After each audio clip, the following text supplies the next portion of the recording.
Hello and welcome to the History of Philosophy in China by Peter Adamson and Karen Lai, brought to you with the support of the Philosophy Department at King's College London and the LMU in Munich, online at historyofphilosophy.net. Today's episode, Off the Beaten Path, Wandering in the Shuangzi. You is a special word in the Shuangzi. It may be roughly translated as wandering or roaming, and we've already come across it in the Happy Fish story. We saw that you is used to describe Shuangzi and Huizi strolling on the bridge above the river Hao, as well as the fishes swimming in the waters beneath the bridge. That analogy between the experience of the fish and the experience of the men gestures towards the possibility of taking on different perspectives, and this is precisely what Shuangzi does when he notes that the fish are happy. And why shouldn't they be, given that it's quite pleasant to wander? It can be liberating to travel without any destination, and the Shuangzi shows awareness of that feeling. But it isn't interested only in aimless wandering. Many characters in the text are doing things, engaging in the activities of everyday life, not least the protagonists of these so-called skill stories. The Shuangzi wants us to develop and exercise initiative, not just blithely go with the flow.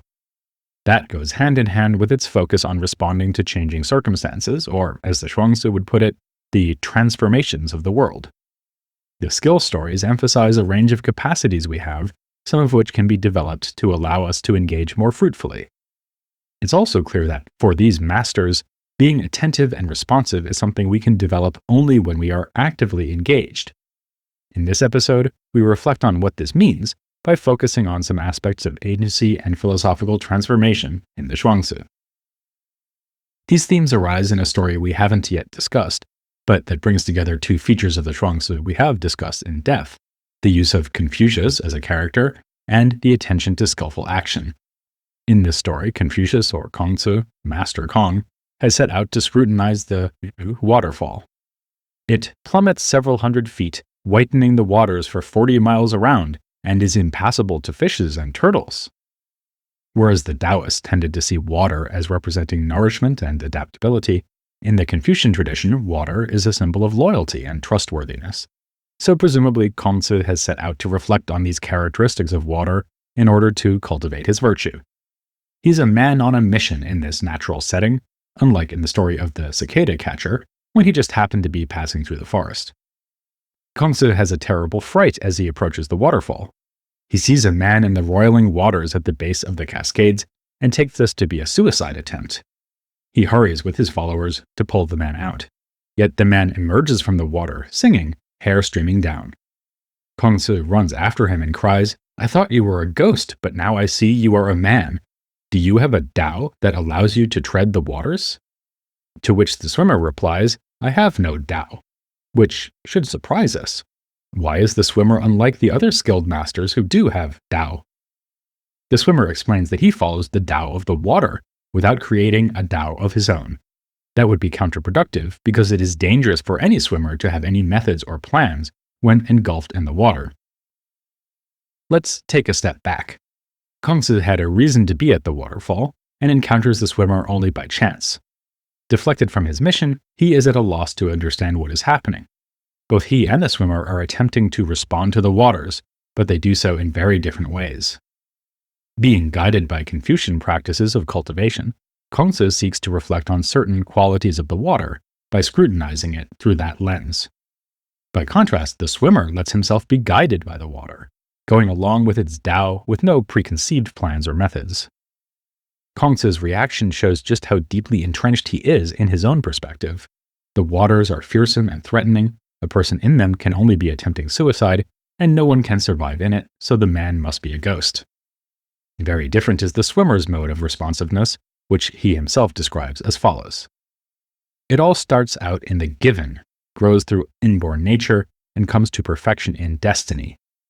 I enter into the navels of the whirlpools and emerge with the surging eddies. I just follow the Tao of the water without creating a Tao of my own. This is how I tread the waters. The swimmer does not approach the waters on the basis of what is constructed in human impressions, he aligns with what is given through developing his nature and regards this as his destiny. That development begins from a point before the human imposition of order upon the world. He isn't someone who has a plan, but can adapt that plan if necessary. Rather, he's someone who starts out without any fixed plan at all. Which is not to say that he starts as a blank slate. The swimmer says that he was born among the hills and felt safe there. This, he says, is what was given. But he later gravitated toward the water, and as he says, I came to feel safely at home in the water. That was my inborn nature. And to be thus and so without knowing how or why I am thus and so, that's destiny. Again, the contrast to Kongzi could hardly be more vivid. Rather than setting out to shape or develop his inborn nature with a certain goal in mind, the swimmer was open to the environments, first of the hills and then of the waters. He quite literally let that environment show him the way. So the swimmer is, in some senses, including the most literal sense, going with the flow. But that suggests a passivity that would be out of place here. There's one decision the swimmer has actively made, namely that in treading water, he should simply respond to it. In this respect, the passage resonates with the story of Qing the woodcarver, who made beautiful bell stands. Just as Qing apprehends the nature of the trees without any preconceptions, the swimmer seeks simply to match the Tao of the water. We do not get another mention here of matching heaven with heaven, as in the woodcarver story, but the point seems to be the same, namely that we should strive for an engaged and intentional response to the world.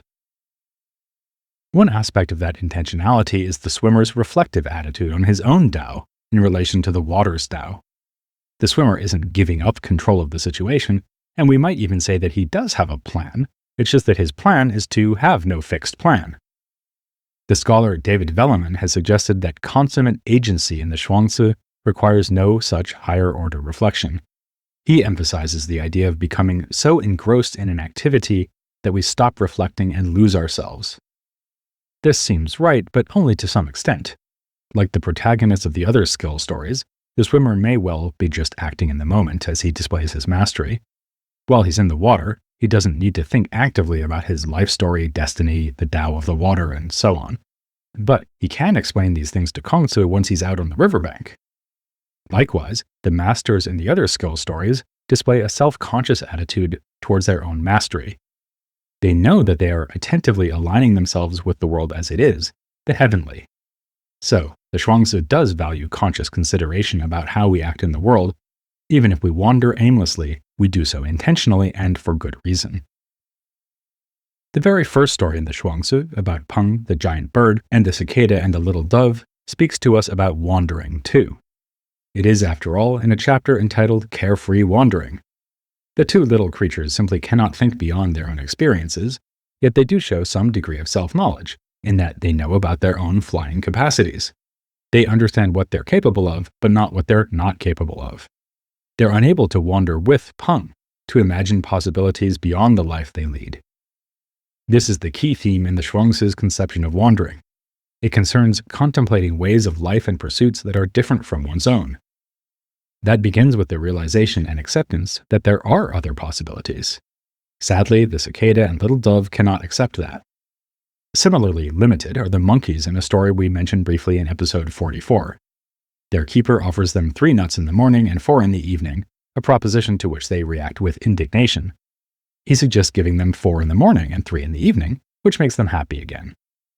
The obvious point here is that the monkeys are making a fuss about a difference that doesn't matter. It's 7 nuts either way. So as the Shuangzi comments, the arrangement brought the monkeys no loss either in name or in fact, but in one case it brought anger, and in another delight. But more significant is the role played by the keeper of the monkeys. Adopting a higher order perspective, he grasps that he can succeed by going along with the monkey's preference, even if the preference makes no sense. He responds flexibly and thus exemplifies the characteristics of a sage. As the story puts it, he remains at rest in the middle of the heavenly potter's wheel. The image of the wheel expresses constant rotation, never being fixed in one place. But unlike the monkeys or the cicada and the little dove, or indeed Kongzi in some of the stories where he appears, sages never cling rigidly to just one view, insisting that they alone are right and denying all others.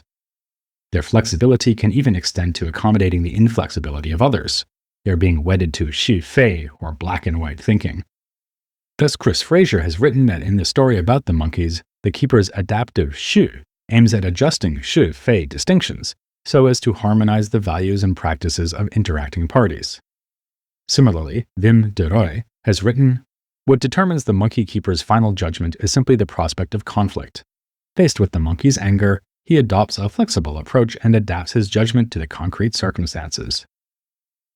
The story of the monkeys closes by saying that the sage who takes their position on the heavenly potter's wheel may also be said to be walking two roads. Again, the idea of higher order reflection could help us understand this. The monkeys want to follow one road, and the monkey keeper goes along with this, but even as he does so, he's following a second road, which is his awareness that the monkey's way is just one way, and not the only way. We can take this to represent the contrast between two attitudes. One is the usual human approach of shu-fei thinking, while the other is the path less traveled, the heavenly path that involves reflecting on those merely human attitudes. To see them as limited is not necessarily to reject them, but it is to see them as merely one perspective in which the sage would never become entrenched.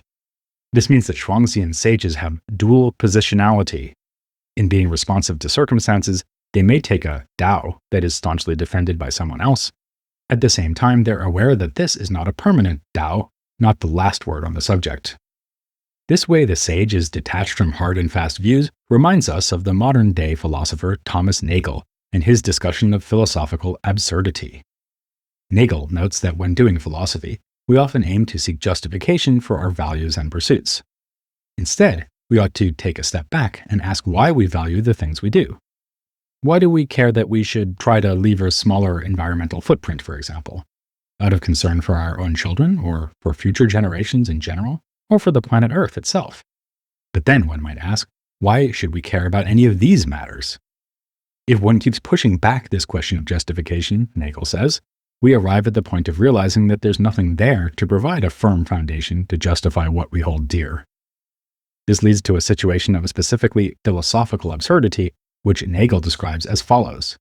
The whole system of justification and criticism, which controls our choices and supports our claims to rationality, rests on responses and habits that we never question, that we should not know how to defend without circularity, and to which we shall continue to adhere even after they are called into question.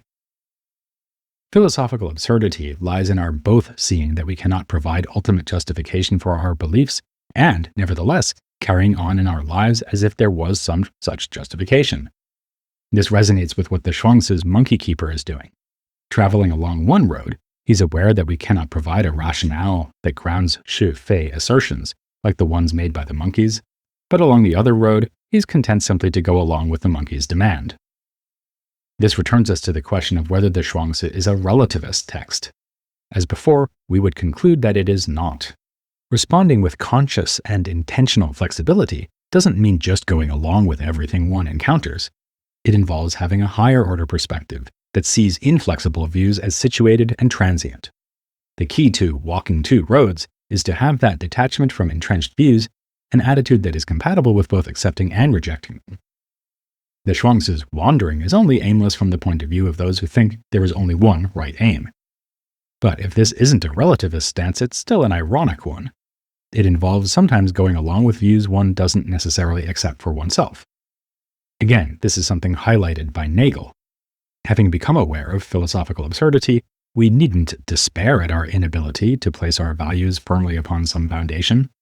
He notes that even if we have no reason to believe that anything matters, then that doesn't matter either, and we can approach our absurd lives with irony instead of heroism or despair.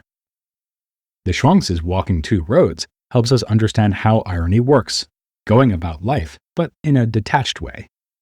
The authors of the text would probably agree that ironic awareness of absurdity is one of the most human things about us, a manifestation of our most advanced and interesting characteristics, as Nagel puts it, something that is possible only because we possess a certain kind of insight, the capacity to transcend ourselves in thought.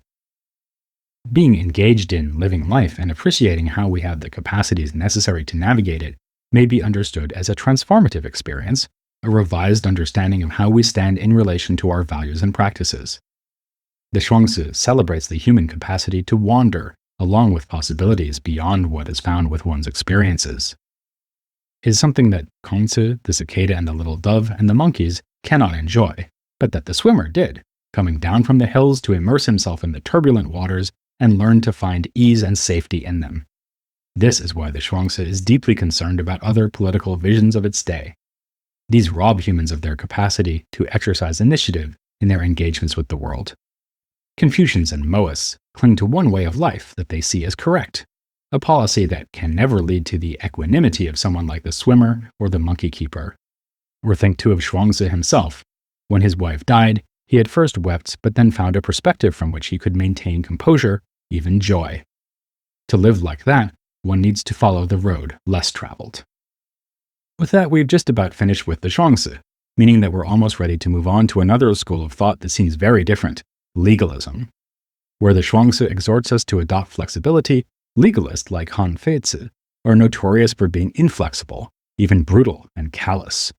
We'll have to decide whether that reputation is deserved, but first we want to take a step back of our own and speak to a leading expert on the Zhuangzi in a discussion that will return to a few of the themes we've discussed, along with some others that haven't come up yet.